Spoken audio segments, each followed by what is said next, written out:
तीर्थयात्रा योजनेत बऱ्याच लोकांना तीर्थयात्रेला पाठवणं गरजेचं, मंत्री राधाकृष्ण विखे पाटील यांनी असं म्हणत बाळासाहेब थोरातांना टोला लगावलाय। नगरमधील एका कार्यक्रमात विखे पाटलांनी थोरातांवर टीका केली आहे। तर कोणाला तीर्थयात्रेला पाठवायचं जनता ठरवेल असं बाळासाहेब थोरातांनी म्हटलंय। विखे पाटलांच्या टीकेवर बाळासाहेब थोरात यांनी पलटवार केलाय। 43 प्रकारच्या तीर्थयात्रेला तुम्हाला आता देशभरामध्ये जायला संधी आहे। 60 वर्षाच्या पुढच्या माणसाला तुम्ही तीर्थयात्रा जाणार असेल तर 30,000 रुपये सरकार तुम्हाला देणार आहे। 30,000 बऱ्याच लोकांना तीर्थयात्रा पाठवण्याची गरज नव्हती।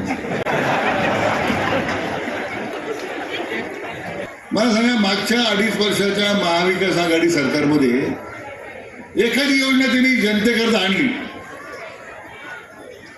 आणि आम्ही 3 वर्षामध्ये ज्या योजना आल्या, एकदा मला उठून तरी सांगावं की मागच्या सरकारचं काय बुजव होतं। यात्रेला कोणाला पाठवायचं काय तो काळ ठरवत असतो आणि ज्यांना पाठवायचं त्यांना पाठवतायत। आपण पाहिलेलं आहे, निर्णय शेवटी जनता घेत असते कोणाला तीर्थयात्रेला पाठवायचं। मला असं वाटतं त्यांनी आता तीर्थयात्रेची तयारी करावी।